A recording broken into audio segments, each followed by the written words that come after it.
Na minha opinião, né, professora, minha humilde opinião, que essa fase que ele mostra a sensualidade e uma nova visão da mulher é que, assim, ó, vem também do lado esquerdo a independência da mulher. A mulher começa a ter a sua voz. Exatamente. E aí ele mostra a mulher sensual, que a sensualidade, na verdade, dela tem uma inocência, ela é sensual por natureza, como a Gabriela, sabe? E que ela quer ser uma mulher independente, ela não quer se apegar às coisas, e as tradicionais que por detrás tem todo um podre da sociedade.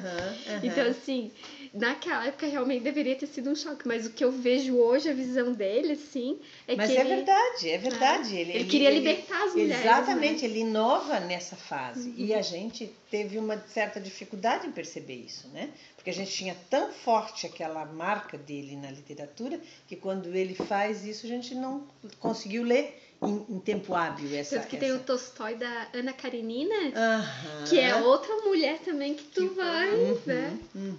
Me desculpa fugir da história que eu aproveito. Mas é isso mesmo, claro, mas esse que é o bom dessas coisas. Porque, então, por isso que eu não gosto de filmar, porque aí eu digo, ninguém fica fazendo careta e tal, a gente não pode interromper na filmagem, assim pode.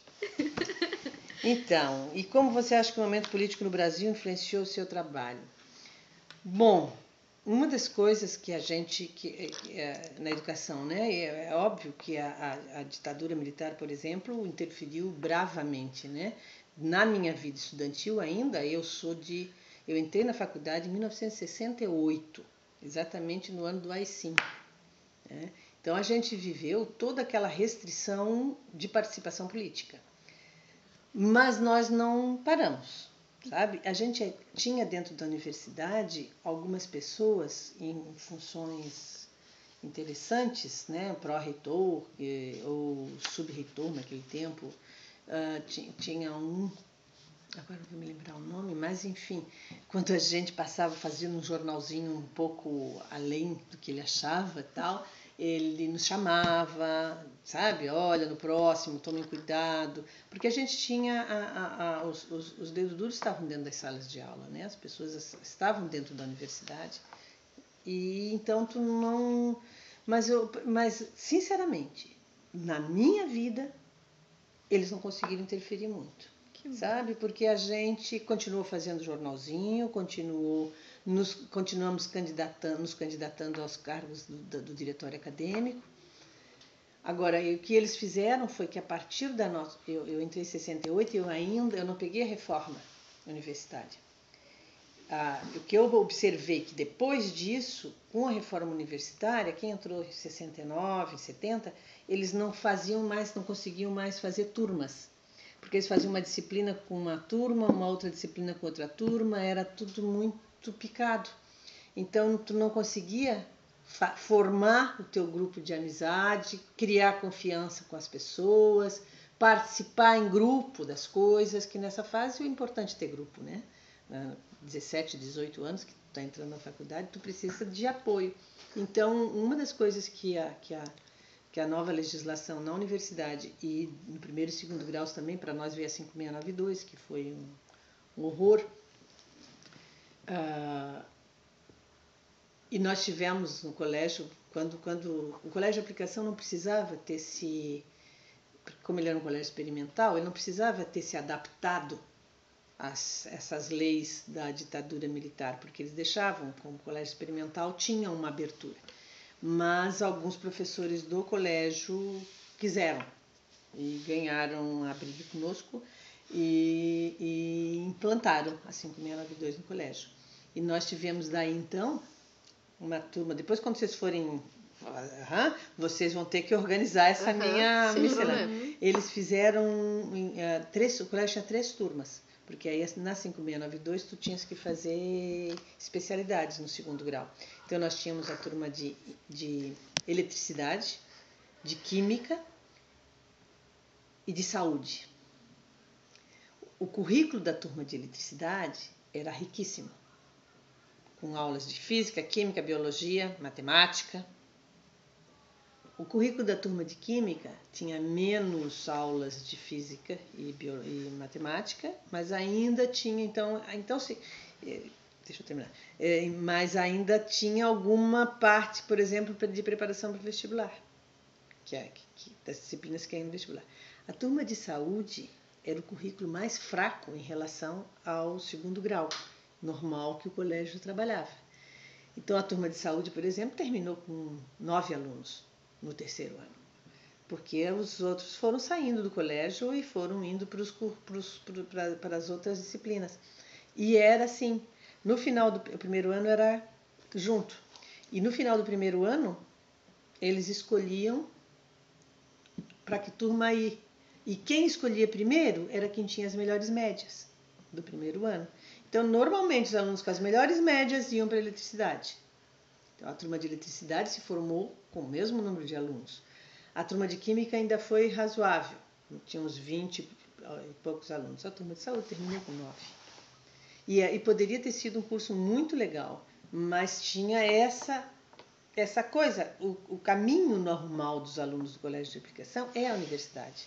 Na medida em que é uma escola que está dentro da universidade, eles convivem o tempo inteiro com os universitários. E naquela época, a maioria deles, 78, eles entraram, se formaram em 79, então 7 anos, naquele tempo não tinha de primeira a quarta, só tinha de quinta em diante, eles entravam tipo um vestibularzinho, eles faziam um exame de seleção.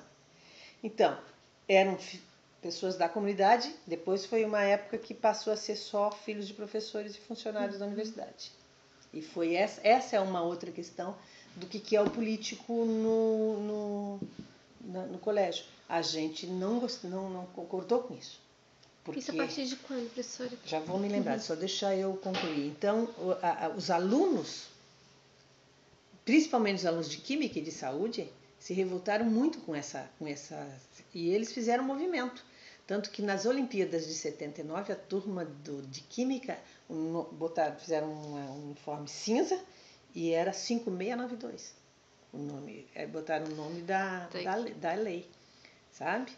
Então, eram alunos que, graças a nossa constante cuidado de não fazer o proselitismo, o discurso político, mas de mostrar, eles liam, eles assinavam naquela época a revista Realidade, as turmas assinavam, os alunos assinavam as revistas e traziam para a sala de aula. E aí nós tínhamos no currículo o quê? O SPB, Organização Social e Política do Brasil, que era para botar panos quentes, e Educação Moral e Cívica, né, na 8ª série. E os alunos, se tinha um professor que trazia a visão oficial, era muito complicado, porque eles estavam lendo, eles estavam discutindo, eles estavam participando nas outras atividades. Né? O Pasquim era um jornal extremamente bravo, de esquerda, e a gente trazia as reportagens do Pasquim para a sala de aula. Depois eu conto uma história do Taquini minha, que nós éramos regentes de um terceiro ano. Então, na educação, como ela interferiu a política, né? Essa escolha de trazer artigos da revista Pasquim, do jornal Pasquim, do jornal, agora estou com o Brasil de Fato na cabeça, mas não era isso. A revista Isto É, na época, era excelente. Então, os alunos assinavam essas revistas, nós fazíamos a discussão com eles em algumas disciplinas. História, geografia, português. O professor de física da época era uma pessoa engraçado. Ele politicamente, partidariamente, sempre foi de partidos de direita, mas como professor, ele era extremamente avançado, sabe? E ele nunca se furtou a fazer a discussão política e a botar os pingos nos is. Não sei como é que ele foi para o outro lado, assim, na vida pessoal, mas essas escolhas acontecem, né? O momento político no Brasil influenciou seu trabalho, claro, porque das duas uma, ou tu te alienava, como essa professora, coitada de USPB com essa turma, depois ela resolveu aceitar e entrar na deles, mas ela sofria porque ela vinha da versão oficial de como o Brasil era. Naquela época eram as músicas Brasil ame ou deixo, eu te amo meu Brasil, eu te amo, ninguém segura a juventude do Brasil, era, né? E o Brasil ame ou deixo, o Pasquim fez aquelas, eu acho que foi Pasquim ou foi Milor Fernandes, talvez não no Pasquim, dizer, última saída apaga a luz do aeroporto, né? A gente trabalhava com essas coisas também, né? Ame ou deixo, o que há? Eu amo, exatamente por isso que eu não deixo, por isso que eu brigo, por isso que... Então, a política interferia no futebol. 1970 foi a Copa do Mundo, em que o técnico da seleção brasileira, na época era eu vou me lembrar o nome dele, eu sou péssima para nomes, e ele montou a seleção. E aí o presidente Garrastazu Médici resolveu que tinha que levar um jogador.